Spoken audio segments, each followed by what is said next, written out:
Jadi menurut Bapak, bagaimana sih sekolah memastikan bahwa makanan yang disajikan dalam program MBG aman dan higienis, serta bebas dari kontaminasi bakteri atau bahan berbahaya lainnya? Jadi menurut cerita dari tadi ya dari Humas yaitu Pak Andi, Mr. Edi. Jadi biasanya proyek MBG ini ada yang dari pihak biasanya yang mengadakan dari pihak Koramil atau pihak dapur atau dari dokter gitu. Dia akan memberikan proposal ke sekolah. Kemudian setelah sekolah mempelajari pihak sekolah mempelajari bagaimana program MBG itu mereka akan mendatangi dapurnya untuk memeriksa kelayakan dapurnya itu memasak atau menyediakan MBG seperti bahan-bahannya yang bersih, higienis dan alat-alatnya benar-benar higienis, bersih dan tidak mengandung hal-hal yang tidak diinginkan sehingga bisa menyebabkan penyakit dan sebagainya, keracunan dan sebagainya gitu. Ya. Bagaimana sekolah mengelola anggaran yang dialokasikan untuk program MBG ini secara efektif dan efisien? Soalnya kan banyak nih Pak anggaran-anggaran yang tersebar di berita-berita lainnya tuh termasuk sangat besar ya untuk program MBG itu. Bisa sampai miliaran Pak tuh katanya Pak. Itu menurut Bapak bagaimana Pak?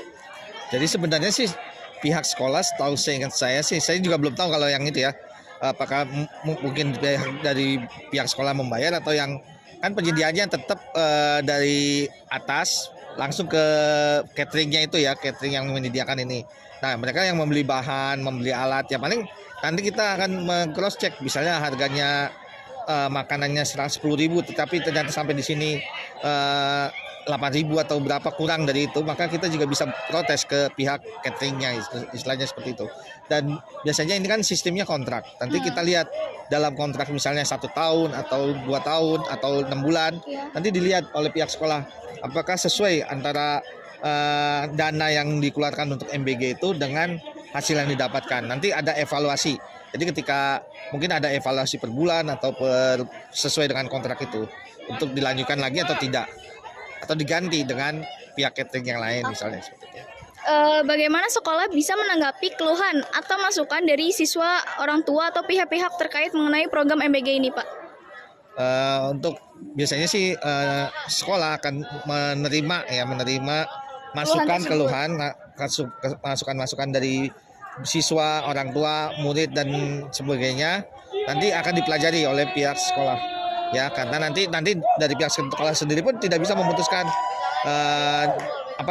dibatalkan atau gimana, karena mereka pasti akan berdiskusi dengan catering ya, saling memperbaikilah pihak catering, kemudian juga harus ke pihak atasnya lagi. Dalam hal ini sekolah itu nanti ada atasnya dari kepala sekolah, KCD, ke dinas pendidikan dan seterusnya. Jadi akan saling berkaitan lah seperti itu. Nanti dipelajarin lagi, diskusikan misalnya keluhan-keluhannya itu seperti apa, ditanggapi atau ditampung, baru disampaikan ke yang berkepentingan lagi. Baik, terima kasih Bapak. Jadi sekian itu wawancara tentang program MBG yang akan dilaksanakan di SMA 10. Terima kasih Bapak. Ya, sama-sama.